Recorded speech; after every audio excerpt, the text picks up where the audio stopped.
Today, I'm going to tell you a story about how a small lie, a little bit of ink on a piece of paper, built a kingdom for my husband, and how I was the one who handed him the key, and then, a year later, handed his enemy the battering ram. My name is Talia, and I am my ex-husband's anonymous source, the little loose thread that's about to unravel his entire perfect life. And the most delicious, most terrifying part of it all? He still has no idea. He still thinks I'm the quiet, supportive wife he left behind. He has no concept of the fact that the woman he wronged, the woman he beat out for the job of a lifetime, is now armed with a truth that only I could have given her. A truth forged from love, and now sharpened by betrayal. It all started, as so many tragedies do, with a request made in desperation. I can still picture the scene perfectly. It was a Tuesday night in October, the air outside just starting to bite. We were in the cramped kitchen of our two-bedroom apartment, the one we'd lived in for 8 years, always telling ourselves it was temporary. The overhead light hummed, casting a sickly yellow glow on Kevin's face. He was pale, his eyes wide with a familiar hungry anxiety I had come to know as his pre-failure panic.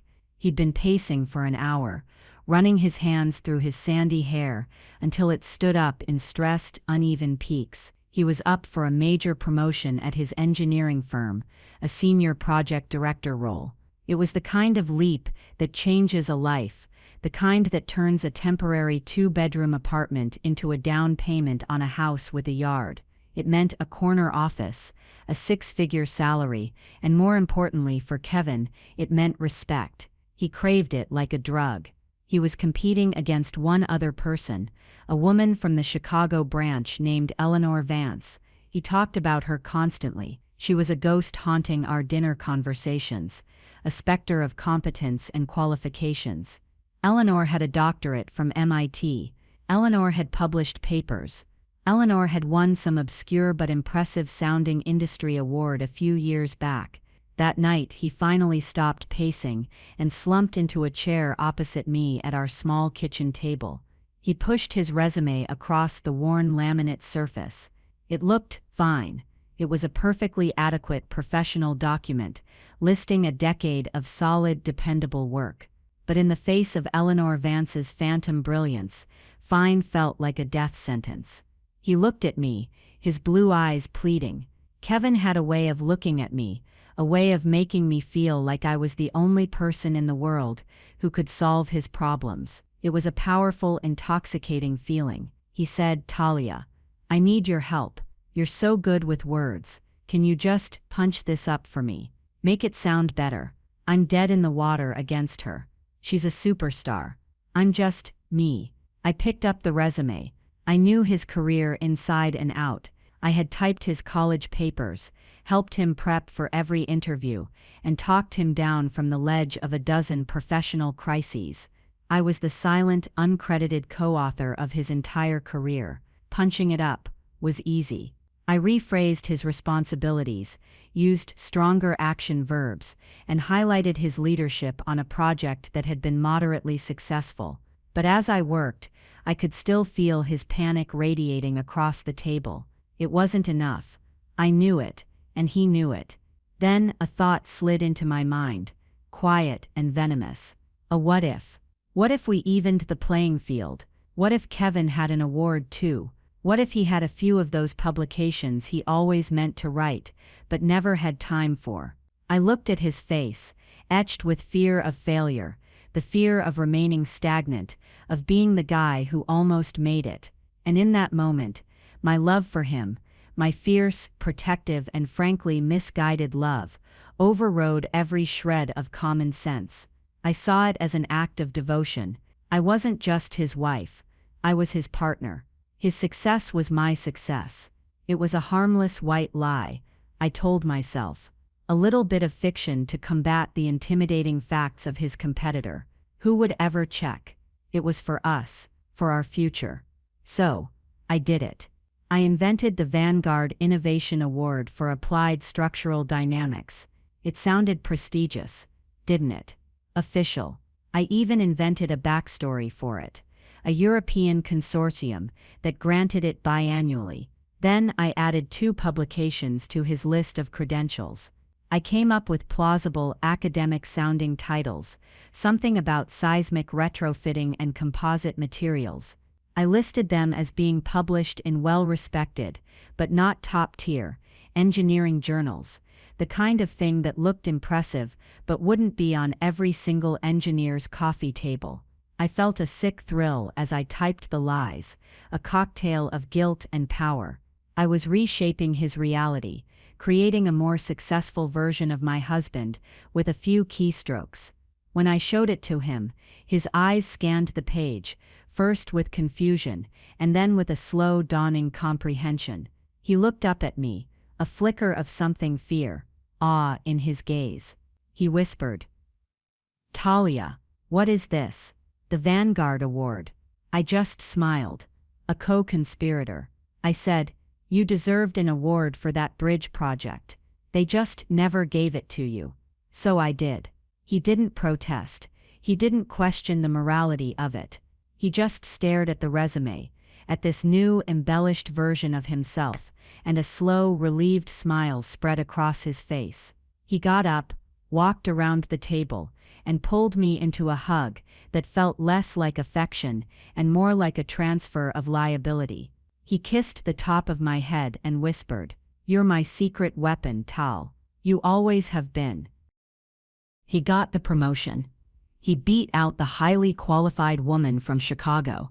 We celebrated. We drank champagne that tasted like victory and lies. He was ecstatic. On top of the world, he promised me everything. The house, the vacations, the life we'd always dreamed of. And for a little while, it was perfect.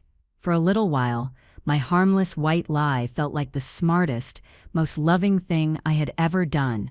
A year later, he left me. He sat me down in the living room of our new, sleek, minimalist condo, the one my lie had bought, and told me, with the sterile precision of an engineer dissecting a blueprint, that we were no longer compatible. He had evolved, he said. The promotion had opened up new worlds for him, new circles, and he felt he was outgrowing our relationship. He said it with no malice, no anger, just a cold, factual finality that was more brutal than any fight. He was on a different trajectory now. He packed a bag, walked out the door of the life I had fabricated for him, and never looked back. And now, 6 months after that, Eleanor Vance is suing him and the firm for fraudulent hiring practices. She claims he won the job under false pretenses, that his qualifications were misrepresented. It's all over the industry news sites, and Kevin, my brilliant, successful, upwardly mobile ex-husband, has no idea that the very foundation of her lawsuit, the specific damning evidence of his fraud, came directly from me. He has no idea that his secret weapon has been secretly, meticulously, and anonymously helping his enemy load the catapult that is about to bring his entire world crashing down. The year after the promotion was a masterclass in insidious change. At first, it was everything we dreamed of. The money started pouring in, and with it came the trappings of success we'd only ever seen in magazines. We moved out of the cramped apartment with the humming fluorescent light and into a sprawling condo overlooking the city. It had floor-to-ceiling windows, stainless steel appliances that gleamed under recessed lighting, and an eerie silence that felt both luxurious and profoundly empty. Kevin bought a new car, a sleek, dark gray sedan that looked like it belonged to a movie villain. He bought new suits, tailored and sharp, and expensive watches that he'd glance at during dinner, not to check the time, but to admire the way the light caught the face. I tried to be happy. I told myself, this was the payoff. This was the US I had committed a small act of fraud to achieve. But the man I had done it for was beginning to disappear, replaced by a polished, arrogant stranger who wore my husband's face. The Kevin I married would have spent a Saturday with me, wandering through a flea market, laughing as we haggled over some quirky old piece of furniture. The new Kevin spent his Saturdays on the golf course with his new colleagues, men who talked about stock portfolios and summer homes in the Hamptons. He started calling our old friends provincial. He criticized the way I dressed, gently at first, suggesting I needed a more sophisticated wardrobe to fit our new life. He'd say things like, "Honey, that dress is cute, but it's not really director level." The change was a slow erosion. Our comfortable, easy conversations were replaced by his monologues about office politics, about the incompetence of his subordinates, about the brilliance of his own strategic decisions. He stopped asking about my day, my job as a freelance graphic designer, which he used to praise as my creative outlet, was now implicitly framed as a quaint little hobby. The sacrifices I'd made for him, the years I'd spent as the supportive wife, were not only forgotten, but seemingly erased from our shared history. He was a self-made man, and I was just there, a relic from his previous, less impressive life. I remember one night, about 8 months in, I'd made beef stew for dinner. It was a recipe passed down from my grandmother, a comforting, humble meal that had seen us through lean times and long winters. It was our meal. He walked in, took one look at the pot on the stove, and his face tightened. He said, "Beef stew, Talia, we can afford to eat better than this now. Let's just order in some sushi." He said it so casually, so dismissively, as if he were swatting away a fly. But to me, it felt like he was rejecting our entire past. He was rejecting the woman who had made that stew for him when he was a struggling junior engineer, the woman who had believed in him when he didn't believe in himself. That night, I ate my grandmother's stew alone in the kitchen, under the cold blue-white glare of the expensive under-cabinet lighting, and the silence of that condo felt like a physical weight pressing down on me. The flashbacks started then, not in a dramatic cinematic way, but as quiet, painful intrusions into my daily life. I'd be at the grocery store, and remember the time we had $5 left to our name, and we spent it on a loaf of bread, a jar of peanut butter, and a cheap bottle of wine, and we'd had a picnic on the living room floor, laughing until our sides hurt. He had called me his anchor then. Now, I felt like an anchor in a different way, something heavy. He was desperate to cut loose. I remembered the countless times I had stayed up late with him, proofreading reports, making coffee, just being a warm body in the room, so he didn't feel so alone, while he pushed to meet a deadline. I remembered moving across the country for his first big job offer, leaving my friends and family behind, without a second thought, because his dream was my dream. That was the contract.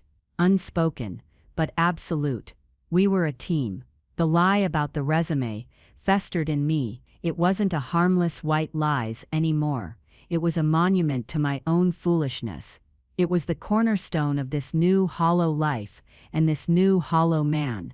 He had taken my act of love, my crime, committed for him, for us, and used it as a launchpad to leave me behind. He couldn't have done it without me, and that was the most painful irony of all. The end came on a Sunday afternoon. There was no fight, no dramatic confrontation. That would have been easier. It was worse. It was a business transaction. He sat me down on our white leather sofa, a piece of furniture I had always hated, and delivered the news like a quarterly earnings report. "Talia, this isn't working," he said, his voice level and devoid of emotion. "We've grown apart. My life is moving in a direction that, well, it's just a different path." I just stared at him, my mind unable to process the words. A different path? I wanted to scream. I paved your path. I laid the bricks. I faked the goddamn map, but I said nothing. I was frozen. He continued, mistaking my shock for quiet acceptance. "I think it's best if we make a clean break. I'll be generous with the settlement, of course. You won't have to worry about anything." He said it as if he were firing an employee, offering a severance package to soothe the blow. There was no remorse in his eyes, only a clinical resolve. He had made a decision, and the matter was now closed. That night, after he'd packed his things and gone to a hotel, he said, "But I knew he was going to the new life he'd already built without me." I walked through the silent condo. I touched the cold marble countertops, looked out at the glittering, indifferent city, and I finally broke. It wasn't a loud, theatrical breakdown. It was a quiet, internal collapse. I curled up on the floor, on a ridiculously expensive rug he had picked out, and I wept. I cried for the man I had lost, for the love I thought we had, and for my own staggering stupidity. I had handed him the sword, and he had used it to sever me from his life. It wasn't about revenge, not yet. At that moment, it was about a grief so profound it felt like a physical illness. The true catalyst, the thing that turned that grief into something cold and hard and purposeful, came about 2 weeks later. I was aimlessly scrolling through social media, a form of self-torture, when I saw it. A tagged photo on the profile of one of his new work friends. It was a picture from a weekend sailing trip. There was Kevin, laughing, his arm draped casually around a young, beautiful woman with bright, ambitious eyes. She was an associate from his department, and I knew, with a certainty that settled like a stone in my gut, that this was not new. This had been his different trajectory all along. But even that wasn't the final switch. The real moment of transformation happened a few months after that, when the news broke. I was at my small new apartment, a place I could barely afford, a world away from the condo, when my friend Maya sent me a link to an article in an engineering trade publication. The headline was stark: Vance sues Sterling Cole and director Kevin Miller for fraudulent hiring. My blood ran cold. I clicked the link, my hand trembling. The article detailed the lawsuit filed by Eleanor Vance. It claimed that Kevin had been awarded the senior project director role based on qualifications that were, and I quote, materially and verifiably false. And then it listed them.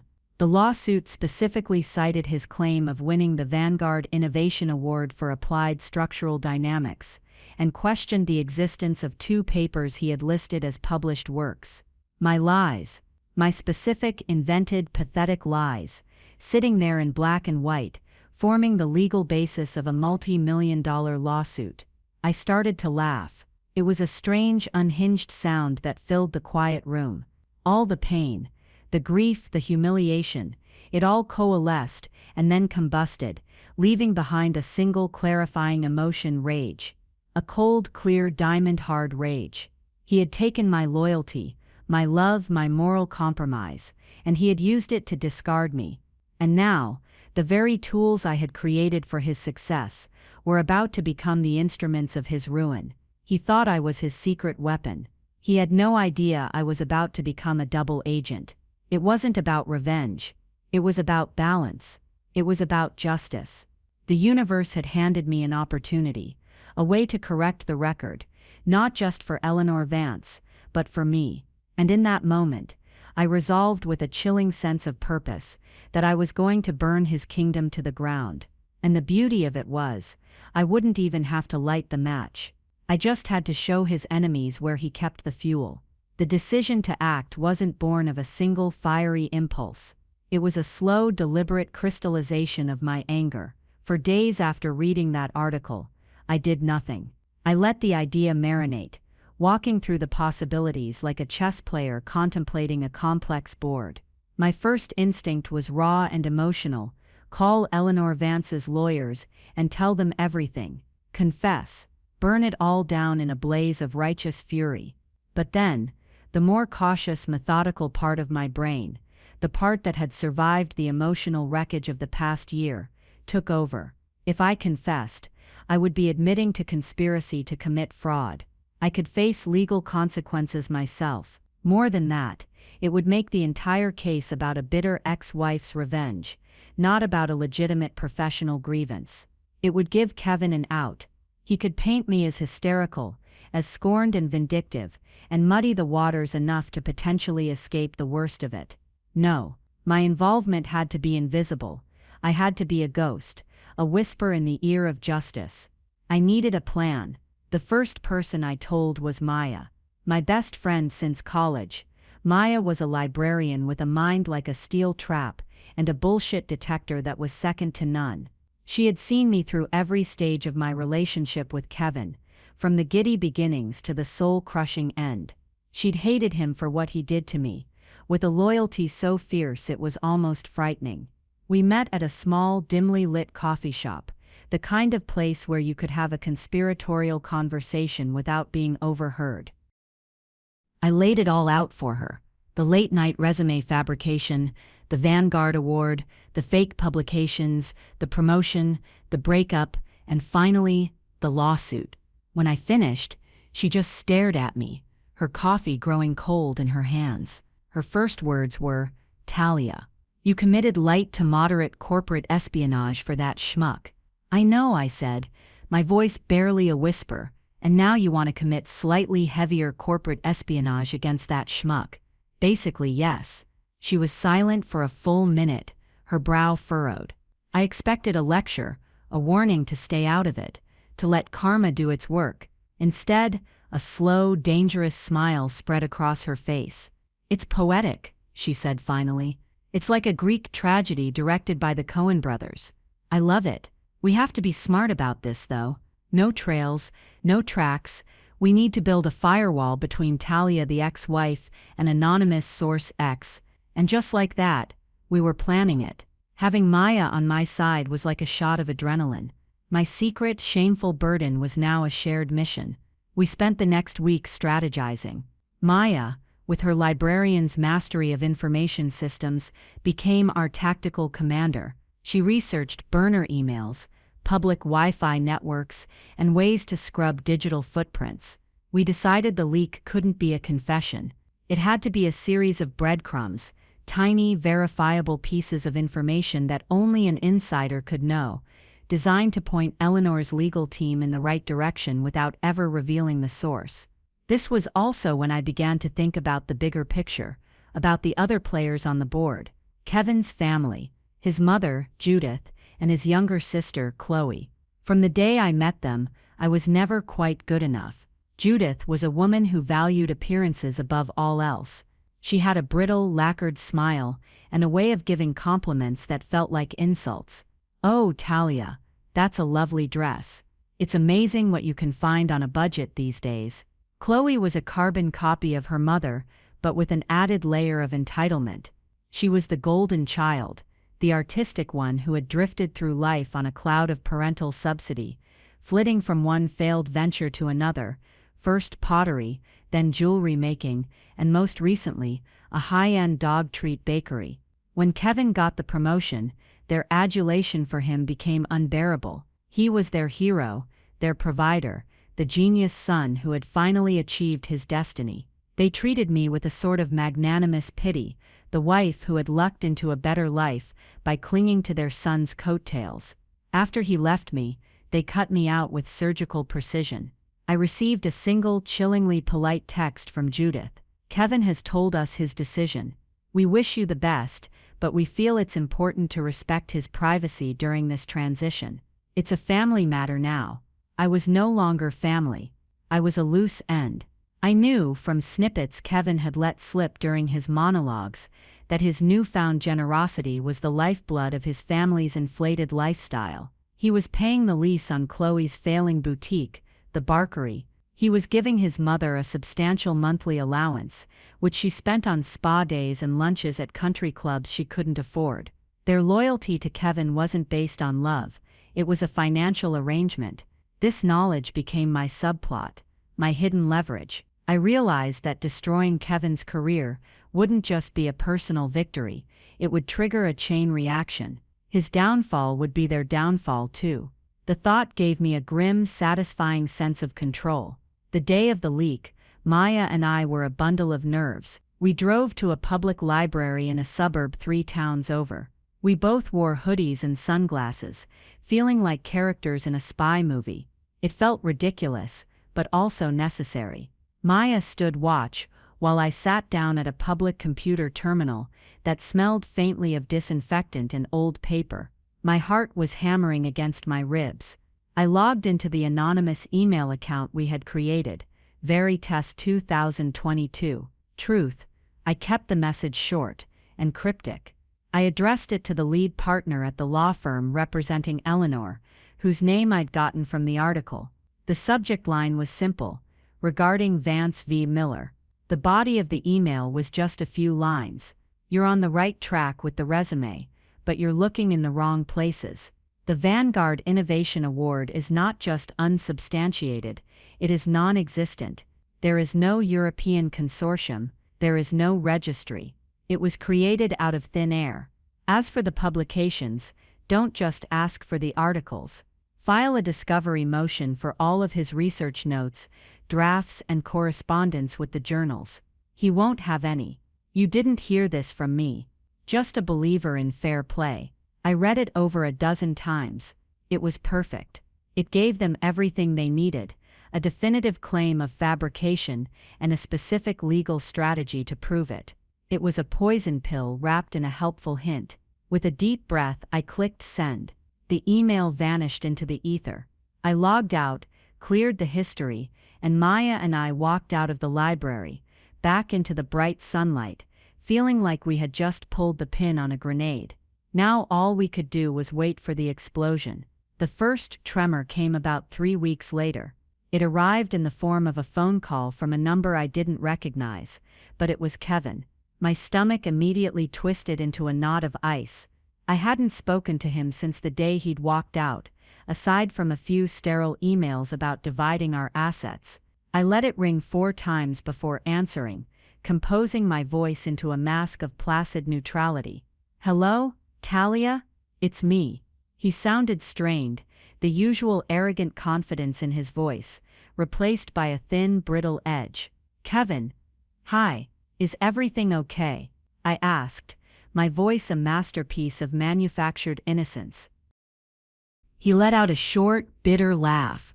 "Is everything okay? No, Talia. Everything is not okay.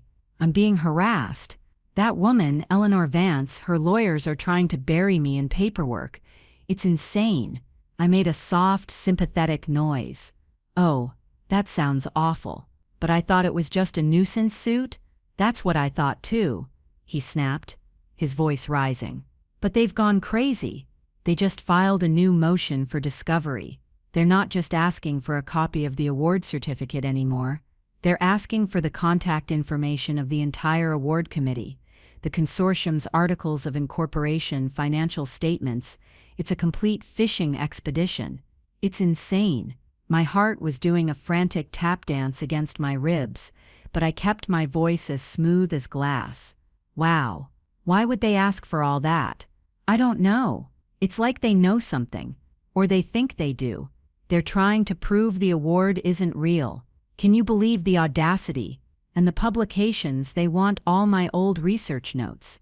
My notes from 10 years ago. Who keeps that stuff? It was probably all on an old laptop that died years ago." He was talking fast, a cascade of panicked justifications. He was already building the narrative of his defense, and it was pathetically flimsy. This was the moment, the first real test of my resolve. Part of me, a deeply buried, foolish part, felt a pang of pity. I could hear the real fear in his voice. But then I remembered him sitting on that white leather sofa, calmly dismantling our life. I remembered the picture of him on that sailboat, laughing, without a care in the world. The pity vanished, replaced by a cold, quiet satisfaction. I was listening to the architect of my misery panic, because someone was finally checking his math, and he was talking to the one person in the world who knew he had fudged all the numbers. "Well, that sounds like a nightmare, Kevin," I said, my voice dripping with fake empathy. "I'm sure your lawyers will handle it. You didn't do anything wrong." "Of course I didn't," he said, a little too quickly. "It's just the stress. The cost. This is a distraction I don't need right now." He was fishing. He was hoping I'd offer to help, to brainstorm, to be his late-night crisis manager like I'd always been. I gave him nothing. "I'm sorry you're going through that," I said, and then the masterstroke of indifference. "Well, I have to run. I have a client deadline. Let me know how it all turns out." I hung up before he could respond. My hand was shaking as I put the phone down. I had done it. I had looked the monster in the eye and played the innocent villager. The first move had been made, and the antagonist was officially in a state of panic. His panic was a contagion. A few weeks after our call, the financial pressure on him must have become immense, because the fallout began to hit his family. The first sign was a series of passive-aggressive Facebook posts from his sister Chloe, vague statuses about fair-weather friends, and how true artists are always misunderstood. Then one day, the website for the Barkery was gone, replaced by a generic domain for sale page. I felt a grim smile touch my lips. The first domino had fallen. A few days later, my phone buzzed with a text from a number I hadn't seen in almost a year. It was Judith, Kevin's mother. The text read, "Talia, I know you and Kevin are no longer together, but I am very worried about him. He is under a tremendous amount of stress because of that awful woman's lawsuit. I'm sure your leaving him in his time of need hasn't helped matters. A man needs support to succeed." I stared at the message, marveling at the sheer audacity. The layers of guilt-tripping, the rewriting of history, as if I had left him. It was a masterwork of manipulation. For a moment, I was tempted to reply with a torrent of venom. Instead, I remembered Maya's advice. No tracks. I simply deleted the message without a response. My silence, I was learning, was a far more potent weapon than my anger. Her silence didn't last long. A week later she called. I ignored it. She called again. I ignored it again. Then came the voicemail. Her voice, usually so controlled and syrupy, was tight with a barely concealed hysteria. "Talia, this is Judith. I am calling because this has gone on long enough. Kevin is being persecuted, and it is affecting this entire family. Chloe has had to close her business, because Kevin can't, because of the financial strain of this legal battle. This is all because he's too successful. People are jealous. You of all people should understand what he's going through. I think you should call him. You always knew how to calm him down. You need to help him fix this." Fix this, the words echoed in my head. I had fixed it once before, with a lie. Now they wanted me to fix it again, to somehow make the consequences of that lie disappear. The entitlement was breathtaking. They saw me not as a person, but as a function, a tool to be used for Kevin's benefit. When the tool was no longer needed, it was put away. Now that the machine was broken, they wanted to take the tool back out of the box. The pressure on Kevin was clearly mounting. His stall tactics with the law firm weren't working. My anonymous tip had given them a scent of blood, and they weren't letting go. I pictured him in meetings with his own lawyers, trying to explain why he couldn't produce a single piece of evidence for his own illustrious career achievements. I imagined the dawning suspicion in their eyes, as his stories became more convoluted. The award records were stored digitally on a server that was decommissioned. The European consortium was absorbed by a larger entity that doesn't keep archives. My research notes were lost in a flood. Lie after lie, each one digging him deeper. The firm he worked for, Sterling Cole, was a massive reputation-obsessed corporation. The last thing they wanted was a public scandal about a fraudulent director. I knew their internal counsel would be all over him, demanding answers, trying to mitigate the damage. His corner office was quickly becoming a cage. The full force of the family's panic finally hit me one evening. It was a tirade of texts from Chloe. "Thanks to you, my dream is dead. You abandoned him and left this mess for us to deal with. Mom had to sell her car. Are you happy now? You were always jealous of his success. You probably put that woman up to this. You're a vindictive bitch." I read the messages, one after the other, and felt nothing but a profound, hollow echo. Their pain wasn't my concern. It was a consequence. They had hitched their wagons to Kevin's star, never caring that the star itself was a fiction I had created. Now that the fiction was unraveling, they were being dragged down with him, and they could only think to blame the person who was no longer there to serve them. Their anger was proof that my plan was working. Kevin's support system, the one built on his inflated salary, was crumbling. His family wasn't a source of comfort, They were just another set of creditors, demanding payment from an account that was about to be frozen. The exodus was beginning. They weren't abandoning him out of moral outrage, but out of financial self-preservation. Their love and loyalty had been a line of credit, and he had just been downgraded to junk bond status. The final desperate act of counter-manipulation came on a rainy Tuesday night, about 2 months into the legal proceedings. There was a knock on my apartment door. I wasn't expecting anyone. I looked through the peephole, and my blood froze. It was Kevin. He looked terrible. He was drenched from the rain, his expensive suit rumpled, his face pale and haggard. He looked smaller, somehow, defeated. My first instinct was to pretend I wasn't home, but a stronger, colder curiosity took hold. I wanted to see this. I wanted to hear what the king of a crumbling empire had to say. I opened the door. He just stood there for a moment, dripping onto my welcome mat. "Talia," he said, his voice hoarse. "Can I come in?" I stepped aside, my face an unreadable mask. He walked into my small living room, a space that could have fit inside the master bedroom of our old condo, and looked around with a kind of dazed pity. "It's cozy," he said. "It's what I can afford," I replied, my voice flat. I didn't offer him a seat. I just stood there, my arms crossed, waiting. He finally turned to face me, and his eyes were wet. He was actually trying to cry. "Tal, I've been doing so much thinking," he started, his voice thick with a performance of emotion, "about us, about everything. And I was an idiot. A complete, arrogant idiot. Leaving you was the biggest mistake of my life." I said nothing. I just watched him, my expression unchanging. He took a step closer. "This whole thing, this lawsuit, it's made me realize what's important. It's not the job, it's not the money, it's you. It was always you. You were my foundation." The irony of that word foundation was so thick I could have choked on it. "I miss you, Tal," he whispered, reaching out to take my hand. I let him. His hand was cold and damp. "I miss us. I want to come home. We can fight this thing together. We can rebuild. Please, just tell me what I need to do." It was a masterful performance. He was hitting all the right notes: remorse, vulnerability, a desperate plea for reconciliation. A year ago it would have worked. A year ago I would have melted, my heart aching for his pain, and I would have done anything to make it stop. But I was not the same woman. The woman he was talking to had been forged in the fire of his betrayal, and she was no longer flammable. I knew exactly what he was doing.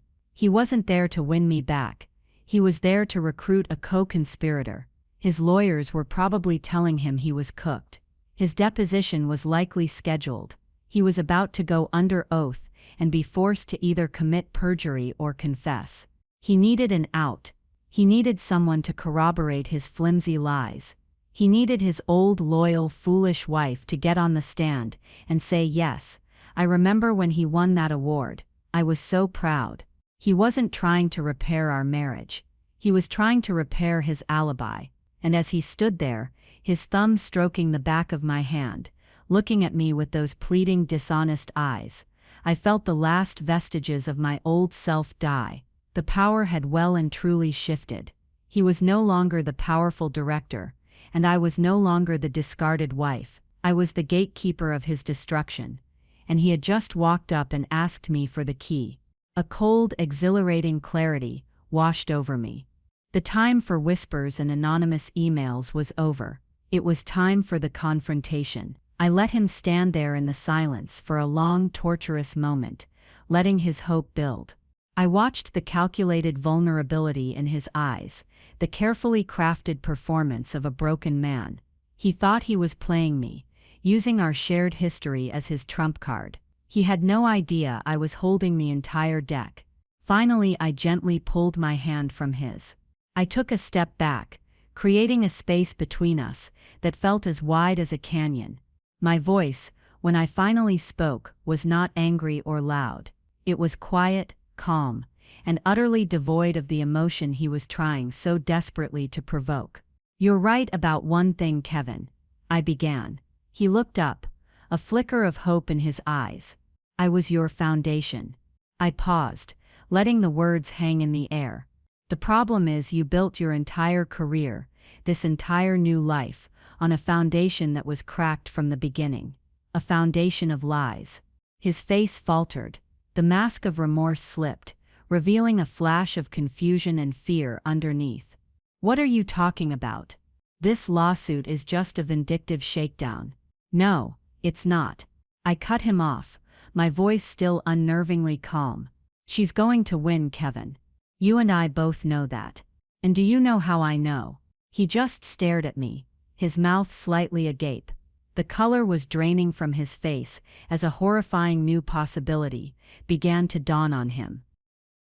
I know, I continued, each word a carefully placed stone, because there is no Vanguard Innovation Award for Applied Structural Dynamics.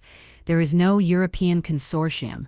There are no published papers on seismic retrofitting. They don't exist. I let that sink in. I watched his mind scramble, trying to process what I was saying, how I could possibly know these things with such certainty. And then I delivered the final, fatal blow. I know they don't exist, Kevin, because I'm the one who invented them. I typed them onto your resume that night in our old kitchen.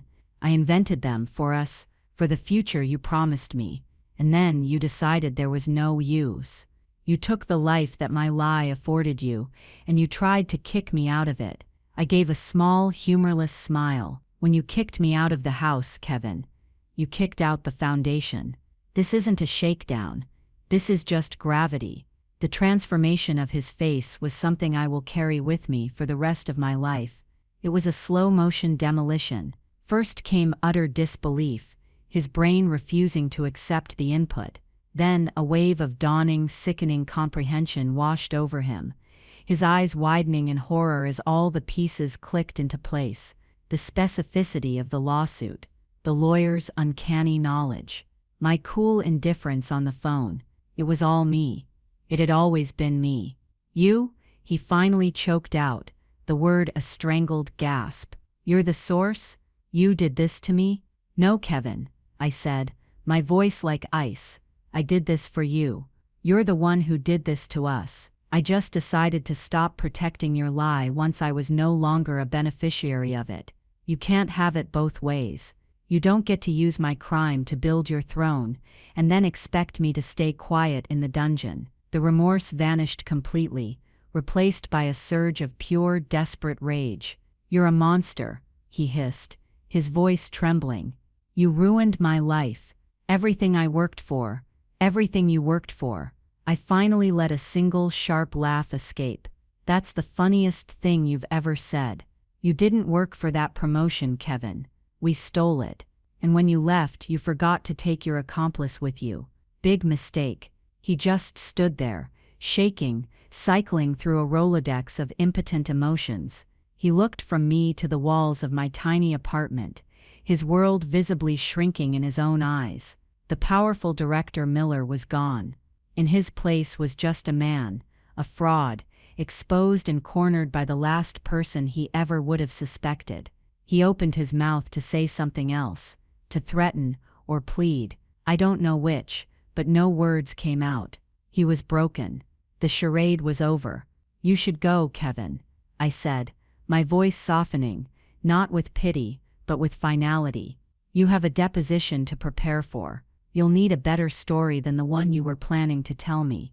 He stumbled backward, fumbling for the doorknob like a blind man. He gave me one last look, a look of utter, abject defeat, and then he was gone, disappearing into the rainy night that had brought him here. I closed the door, locked it, and leaned my forehead against the cool wood. A single tear, one of relief, not sadness, traced a path down my cheek. It was over. The new reality had begun. The fallout was swift and catastrophic for Kevin. 2 weeks after our confrontation, he settled the lawsuit with Eleanor Vance. The terms were confidential, but the industry rumor was that it cost him a fortune, wiping out most of the money he had accumulated during his meteoric rise. The day the settlement was announced, Sterling Cole fired him.